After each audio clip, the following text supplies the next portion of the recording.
Next, we have an interesting keynote session by our founder and chief product officer, Wolfgang Platts, also referred to as like our poster boy from Tricentis.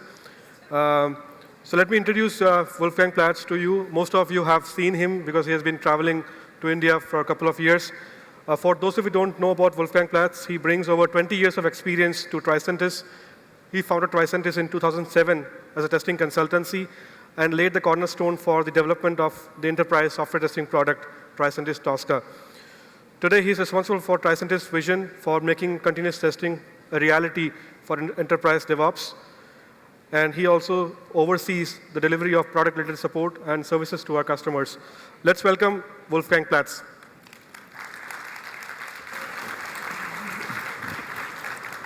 Thank you. Next and left. All right. Hello, everybody. See a full venue, the greatest venue I've seen in Pune so far. Thanks for the Indian family for organizing this. I'm very honored to be here and having the opportunity to talk to so many people. It's actually, I think, one of the largest crowds I've ever spoken to. Thank you.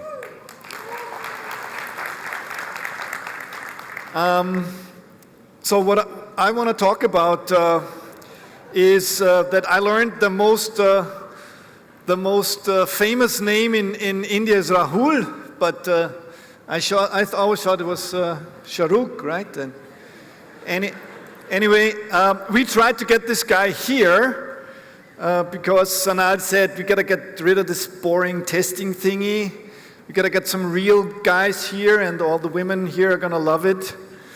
But unfortunately, he was too expensive. So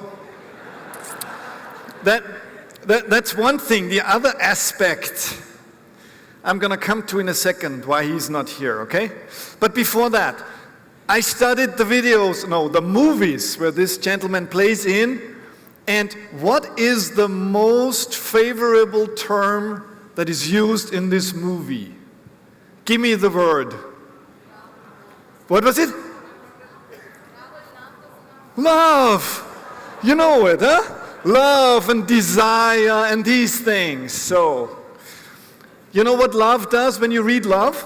It is a very, very emotional thing. As soon as you read love, you feel better. Did you know that? When you hear love, when you read love, you feel better, okay? So that's my trick for today. Okay, he did not make it today. And why? Because imagine what would happen to this guy if he was involved in software testing. Poor him. He would not look as good as he does anymore. But things would change. And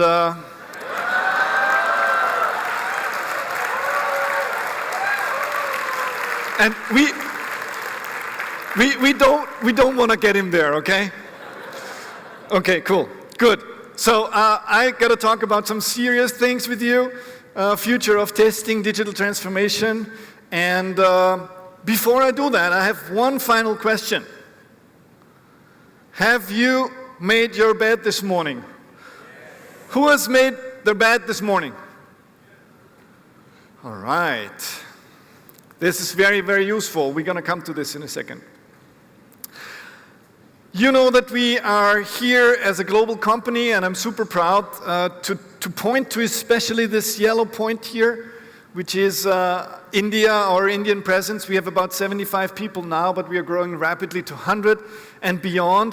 Why? Because India is so important for us as our central delivery hub in an interaction with the offshore offices of our large customers, but also with the GSIs and SI partners that we have here. So super happy and super proud.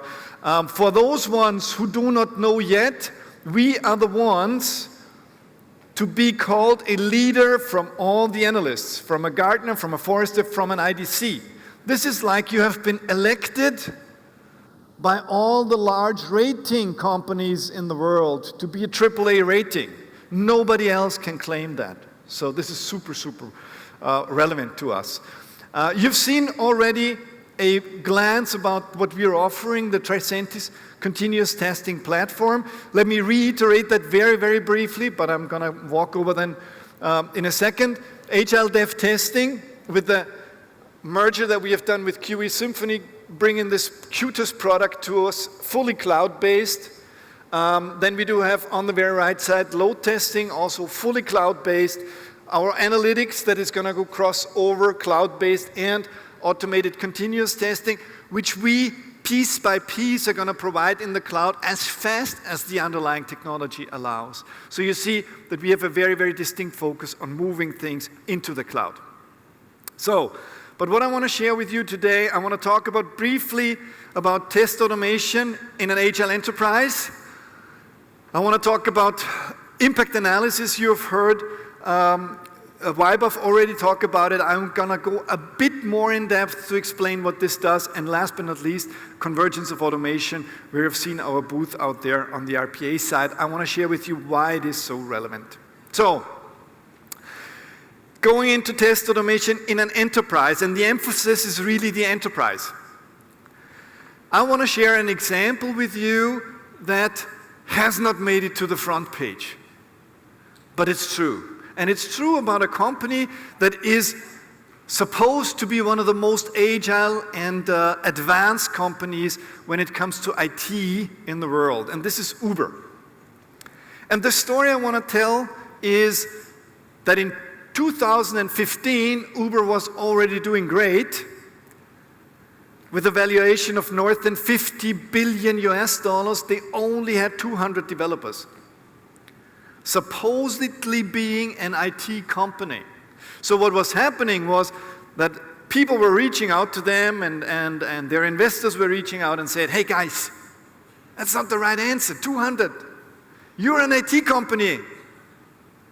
You got to ramp up your development. So that is exactly what they did. They ramped it up within 18 months from 200 to 2,000. And that was possible because they were not short on money, right? I mean, 9 billion, you can easily afford that. You see the difference in valuation. But what happened to productivity? What happened with 10x the developers, they went into complete chaos. All of a sudden, they had a number of microservices they could not even count anymore. They had more than 8,000 repositories.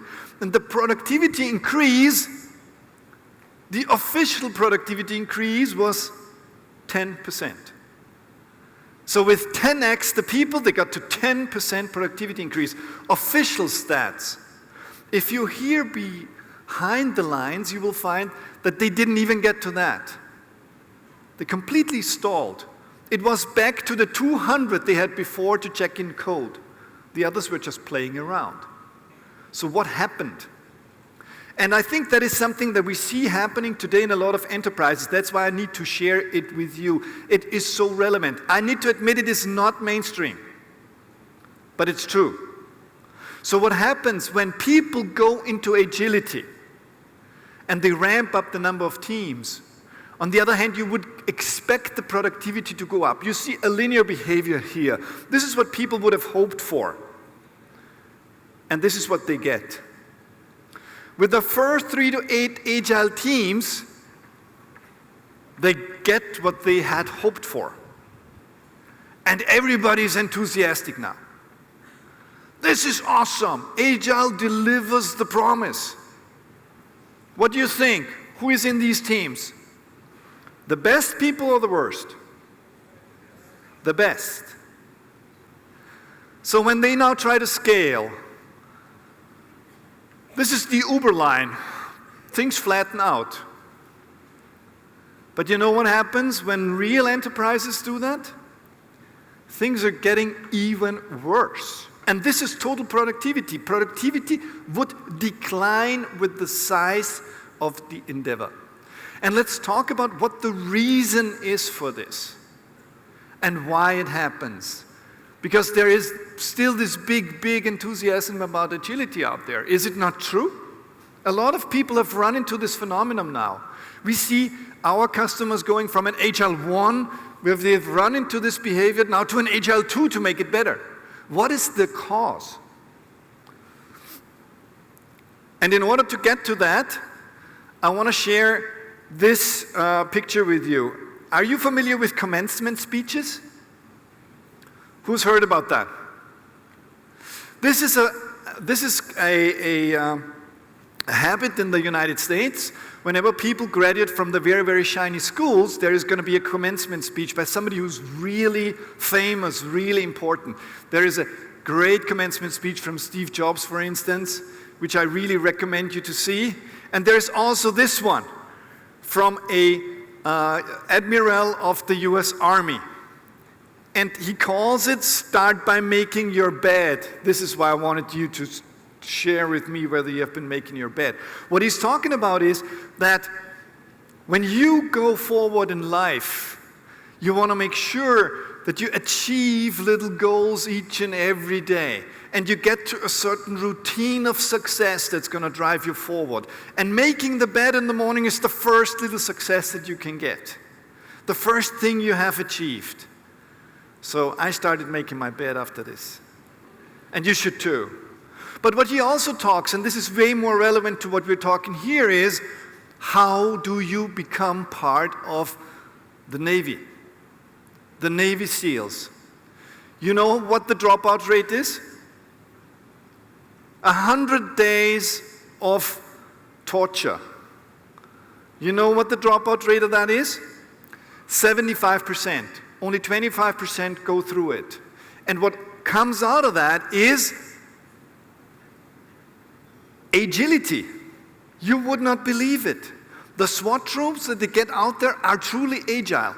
When I read that, I asked myself, come on, something so strict, something so immovable like an army, they living agile and our enterprises can't?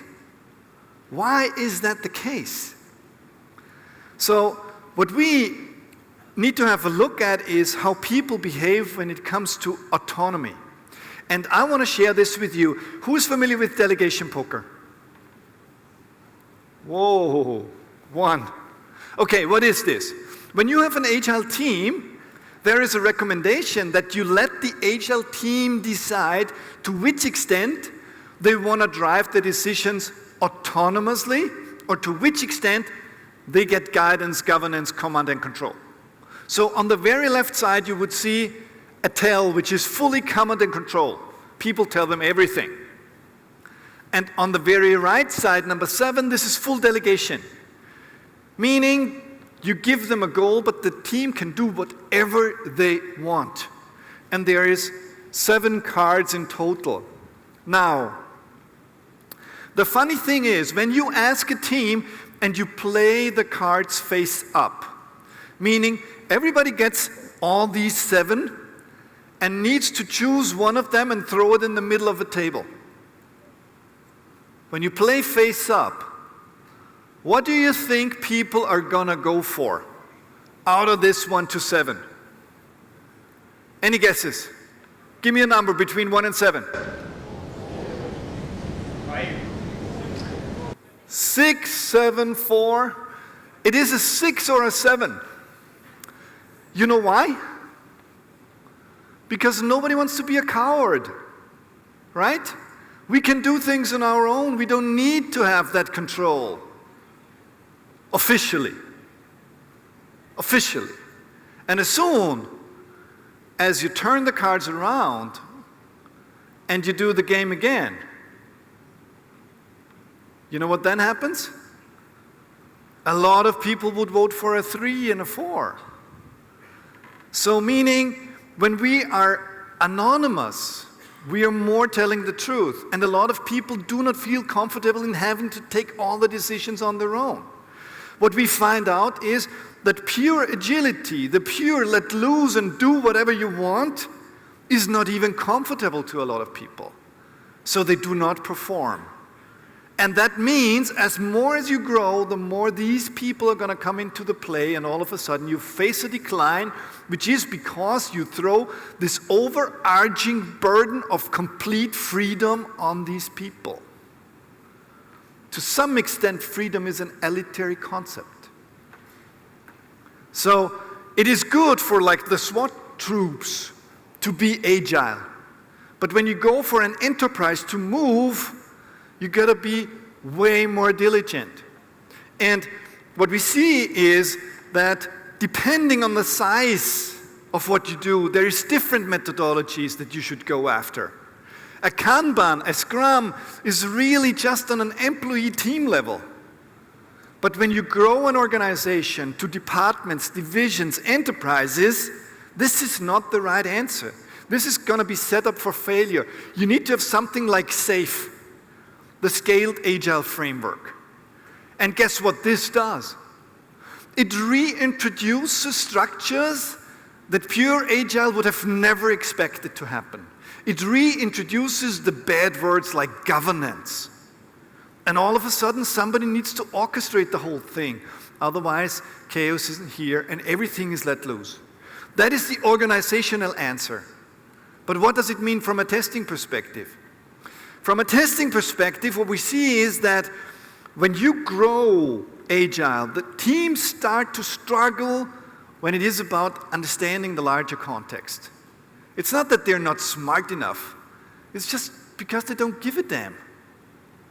They're just here to do their own thing, their own task.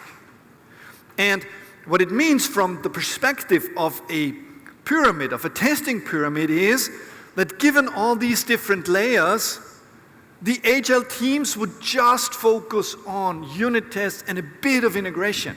And that becomes a huge burden going forward when you want to assemble that all on an enterprise scale. It's not going to pop up today when you have 3 to 5 teams, but it's going to pop up tomorrow when you make your all enterprise Agile. Then it is becoming evident. And somebody has to deal with it. Here, down there, open source is cool. Open source is going to lead to the success you're looking for. Because here you have a lot of development power in, even though 90% of the functions would be in Tosca already. However, when you grow, when you go up there, who covers these higher levels? It is not open source anymore. And it becomes even worse. When you have a look at unit tests, and this is a survey that we did with the large Swiss banks early this year, then you're going to find out that the code coverage that you get by unit tests is pretty high. This is like 70%. That is great for the first release. But you know what happens then? They go away. Nobody maintains these. So maintenance is a real killer to unit tests because Agile teams are not trained to think regression. They think progression. If you would talk to your Agile teams, they would probably not admit this. But this is pure stats. This is what happens. So what actually happens is that the unit test coverage that you have been so proud of evaporates over time. Meaning, what we thought is a pyramid is actually kind of like a diamond here. And someone needs to cover it. But people are even taking this to the very limit. There is something out there which is called everything as code. Have you heard about this movement? Everything as code. It means you script everything. The whole CI, CT, CD, the whole continuous integration, continuous testing, continuous delivery is all code, code, code, code, code. If you do this, everybody needs to be a developer. This is simply not scalable. Some people will be able to do it, but it does not scale. Because if you just focus on dev, this is a very short honeymoon. And the 2 years do not come from me. People have seen this all in all. So what we actually need to get to is a different mantra. It is not about making software test automation a thing that developers can do only. It is about democratization of test automation. And this is what we are here for. And you've seen it from Weibuff before. You've seen how it looks like. We transform script-based automation into a higher abstraction level. And this higher abstraction level makes it possible for people who do not know how to deal with code to be productive in the software test automation space. We call it model-based automation. So when it comes to this Agile diamond, you're going to have open source covering just the very elementary levels, but anything higher you need to have a continuous testing platform, just as Tricentis is. And you've seen the great things that we're up to doing. Artificial intelligence is going to come in there. We have seen this video by Weibel already, so I'm going to skip all that and walk through it quickly. Just let you know that this is very much in the gates, and we're going to see it as a product component in our Accelerate Vienna in November. So, test automation in an agile enterprise. Democratize the test automation. Don't let it be subject to all the developers only. They're not going to get you there. Number 2 is impact analysis through live compare. And you've heard about this. I'm super proud to talk to you about the relevance of impact analysis.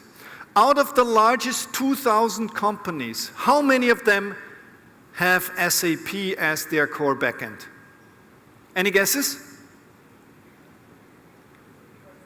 500? More? Who is for more than 500? 1,500. First, second, how do you do this? It's 1,800, 90% of them. 90% run SAP. And 95% of those would say that impact analysis, showing what the impact of change means to software testing, would be of tremendous use.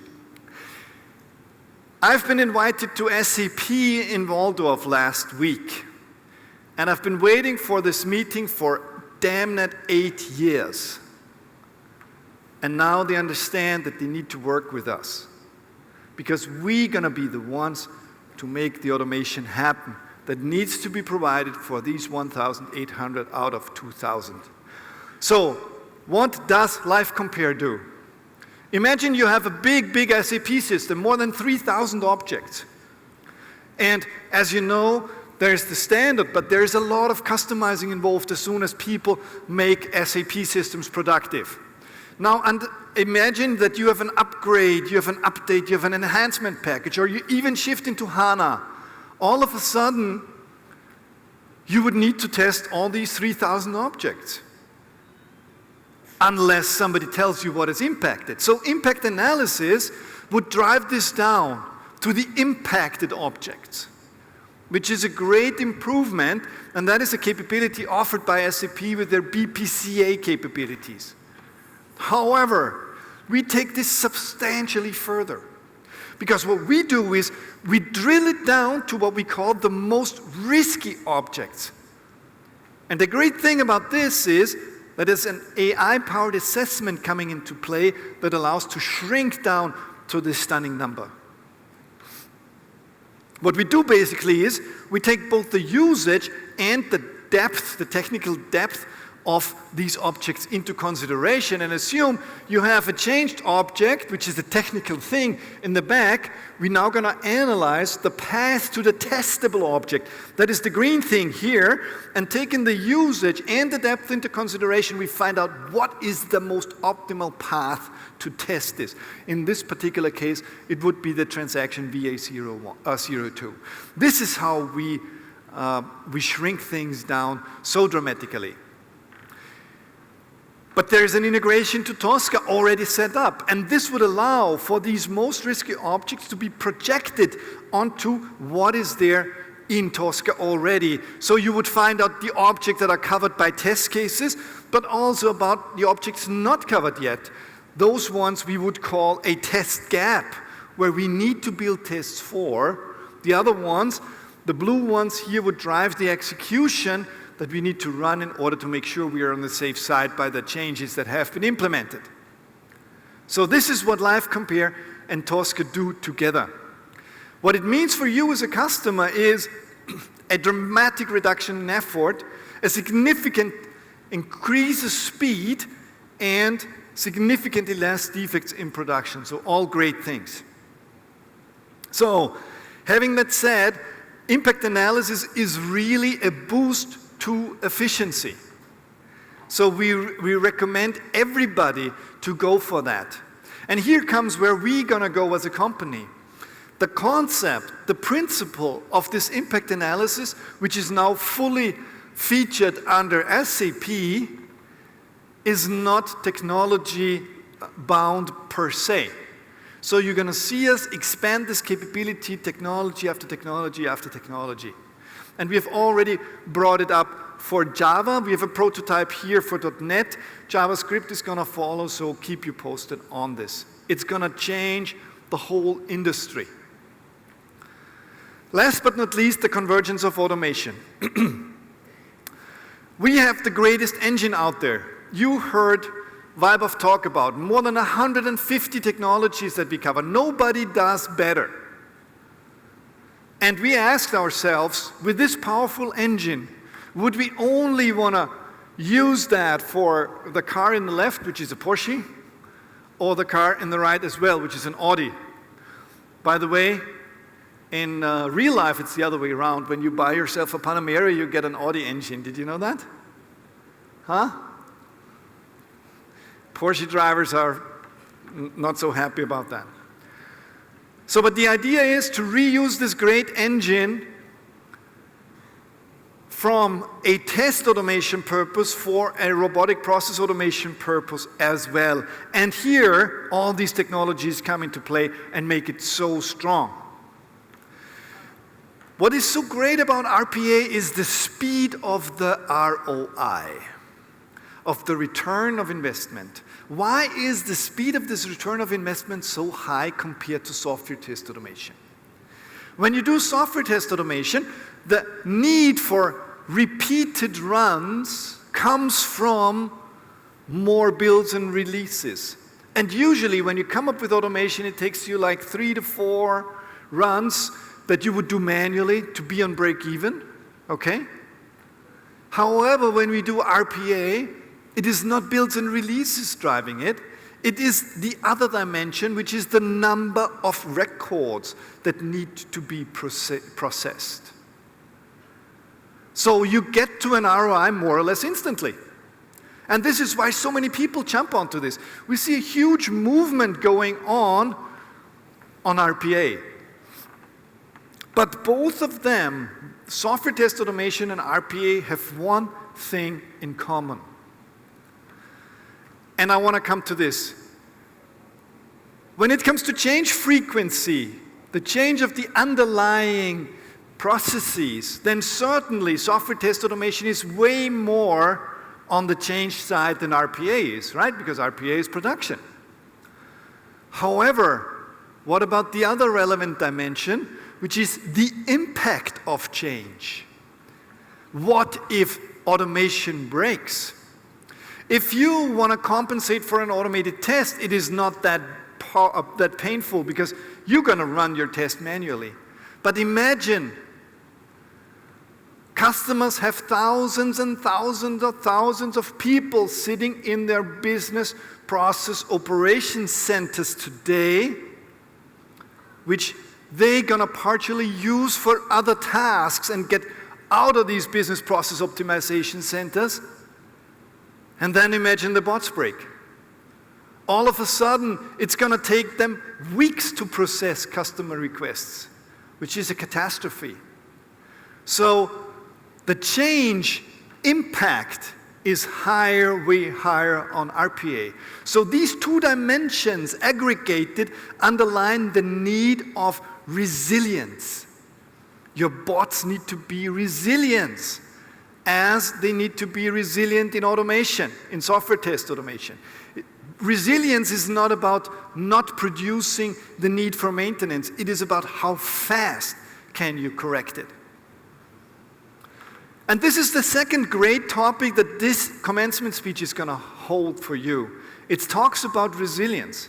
It talks about your ability to deal with all the little strikebacks in life, to get up and get going again. This is the most important, what I believe, ability that any one of us should learn in life. Getting up again and keep going. So take these few minutes, I think it's really worth it. And when we have a look at RPA from this perspective of resilience, we're going to find out that today RPA is really part of a hype cycle. It grows rapidly. You know these curves, they're called the hype cycle curve. Gartner has come up with this, and it talks about some inflated expectations that are bound to a certain technology.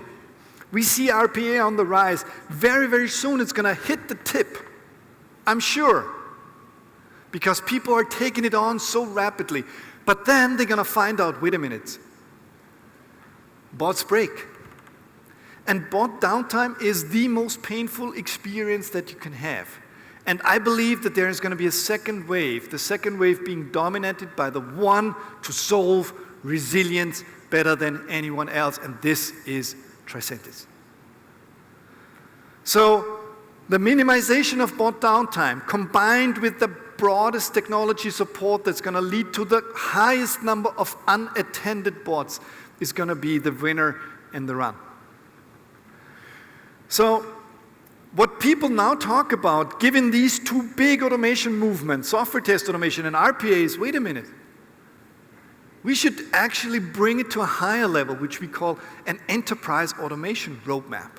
And this enterprise automation roadmap should include all the thoughts that deal with automation these days. It is about software test automation, robotic process automation, and some other thing which is called business process validation, where people would use the automation to find out whether certain use cases are available in production now and do perform. And that is what we call enterprise automation.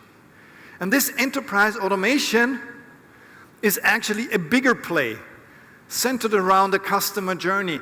And ideally, it would start from the very top. Because here is when you are exposed to new software. Here is where you should start with the automation and reuse it crossover. We do know that this is not always the case, and there's a lot of legacy that does not have automation. So this is also going to be a viable inroad, but it should not be favored as ideal. So people who want to go forward with the automation should go for an enterprise automation, for a higher level of automation, and make sure they can reuse the assets crossover. And that was the last thing for today, convergence of automation. Make sure that you reuse resilient automation. Democratize your test automation, boost your efficiency, and go for the resilience.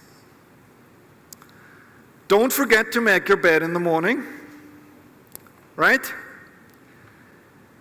And then software testing is going to become so easy that next time we're going to have somebody better here.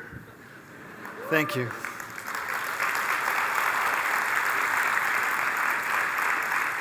So we'll take a couple of questions. I would encourage the attendees from this conference to ask questions. We'll have 5 to 10 minutes of question answers. Thank you for the wonderful session. I thoroughly enjoyed every minute of hearing you. And absolutely, it gives a big insight about what's in the package. I come from a generation where we started career with Excel sheets, moving to RFT, UFT, chaos of getting automation done. And now the new things are hitting up called artificial intelligence and then RPA. So I have seen the dynamics. We automate something and then we move on to other platform. Immediately there's something new in the market. QC is out of date. Jira comes in. Everything is getting replaced. We all have been through the dynamics. RPA and AI are two areas where I've heard from many speakers. All have their different views. I just want to know your insight on the dynamics that we foresee in these two fields in the coming years. We know we will be moving soon to a phase where we all are threatened and machines will start doing the testing and maybe I'll be out. But I know it's not going to happen. We will be needed to control the machines. But I just want to know the insights on RPA in the coming years. Okay, let me try to repeat it and make sure I understood the question. It is, what is the dynamics going forward with RPA? What do we expect? What is going to happen in the market? Is that what you? Yeah, exactly. So, like how quicker we can expect the transformation. So we have heard today that AI is not going to kill jobs. Really? Who's believing that? AI is not going to kill the number of jobs, okay? But certain jobs are going to vanish. Others are going to arise, okay?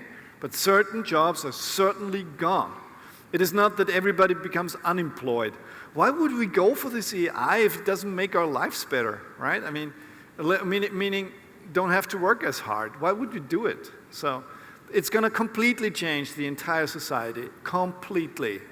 Anything else is just keeping you calm. RPA, of course it's going to kill jobs. It's going to kill jobs, but you can't hold it. It's going to happen. What people are going to find out, though, is that the power of RPA, which they initially expected, is not going to be what they really get to if they really go through user interface automation, right?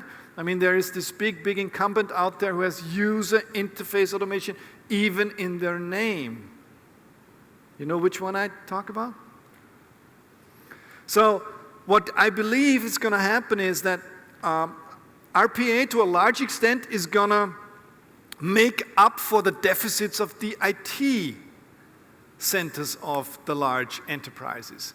Imagine they have been promising that this automation between these two different tools is going to happen for 2, 3, 4 years, and they didn't get it going for whatever reason, because things are complex. Now, all of a sudden, we just put an automated process on top and say, screw it. I'm not going to wait for our IT to deliver the integration anymore. But bottom line, the integration would have been the right thing, huh? So what we're going to see is that API layer automation will become way more important on RPA than it is today. And an API layer automation is an integration, isn't it? So an API layer automation is going to be kind of a hybrid of the end state. This is where we're going to see most of the RPA going. Not everything, but most of the RPA. And AI is going to play a role. AI is going to play a role like chatbots, like optical character recognition. These are all AI things. Is AI going to provide the robots automatically? I'm not so sure that's going to happen so quickly. People want to make us believe that's going to happen overnight. I'm not so sure. When it comes to you, I can only recommend curiosity, curiosity, curiosity. Go for the new stuff. You can't hold it anyway. And familiarize with the tools out there. By the way, there is a great tool from this company, Tricentis. You can see it out there on the booth. Okay? Sorry for the long answer. Any other questions? Yes, sir. Could we have somebody stand here with a microphone? It would make things easier. Thanks, Atan. I think it was a great learning session, this 45 minutes, and we come to know many things. I've seen the 3 boundaries. One is Agile DevOps, another is SAP, and another is RPA. I'm coming mainly from the FS background, financial services background, where mainframe rules the world. Still, they rules the mainframe. Sorry. What all we have for the mainframes? What will we have for the mainframes? Yes, how we will automate, how it will fit in Agile and DevOps. Mainframes is super easy. There is an HELL API, DLL, which you use for automation. And guess who has automated these things better than anybody else? So mainframe is not a big deal. You can automate all the different emulators and easily automate them. The mainframe automation through the emulator level is more stable than graphical user interfaces. So it's not a bad thing to do. Yeah, very savvy, intelligent presentation blended with good marketing material. Kudos on that. Question, so you've discussed quite a bit about the progressive part of the test lifecycle. Yes. Blending autonomy through AI, discovery, and so on. Any thoughts on the feedback amplification part where you could apply machine learning, where you touched on probably the customer journey? I'm sure you have a view on that. So how you could mine usage analytics to drive and feedback, apply that feedback Yes. into the test optimization. Let me repeat that question. I'm not sure everybody understood it. I mean, if we have a look at the journey, right? The journey goes from development, continuous integration, continuous testing, continuous delivery, and goes into production. Okay?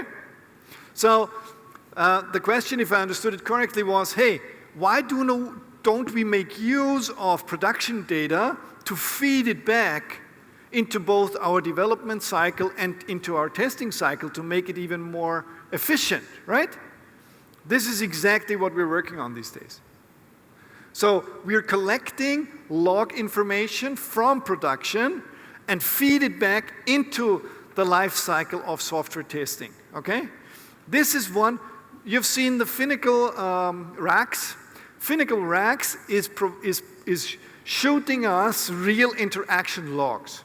And these interaction logs have two major use cases for us. One is it serves as a basis for instant automation, but the other one is it tells us what people have been doing.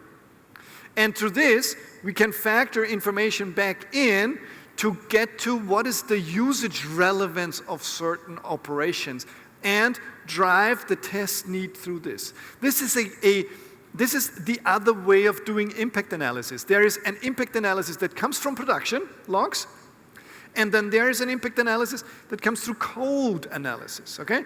Live Compare does both, code analysis and production logs. In SAP, this would be the ST03N transaction, if you know. On other products, it's different logs that we factor back in. But this is exactly what you've seen in this usage dimension that comes into play when it talks about the most risky object. This is exactly the thing, okay? Good afternoon. My question is about using AI in testing. So we have been talking about using AI for testing. How about the other way around? When we are dealing with AI, we are dealing with mathematical equations and integers and floating points.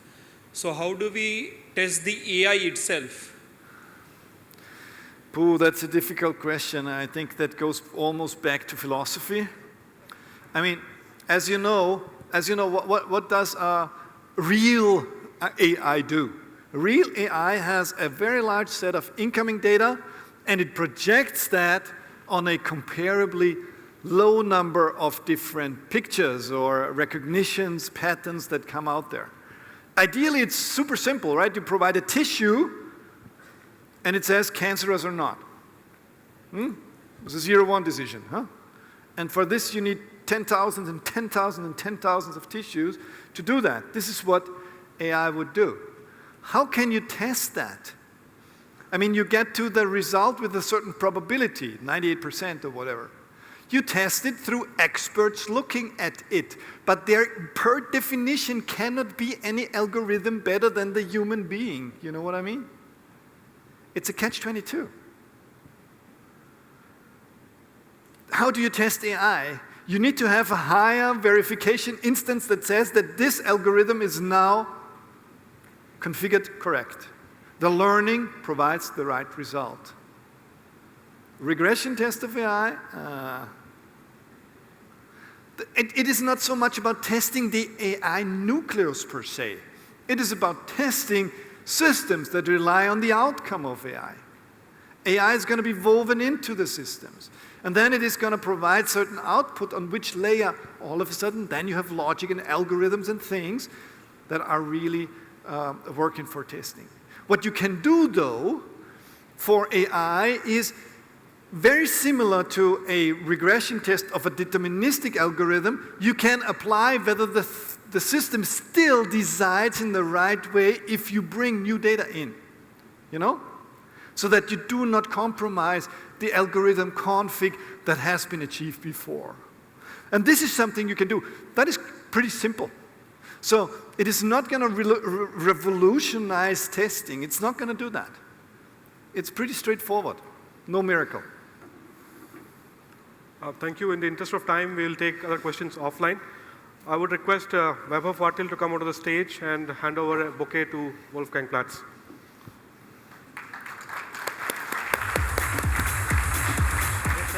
Thank you. Thank you. Thank you.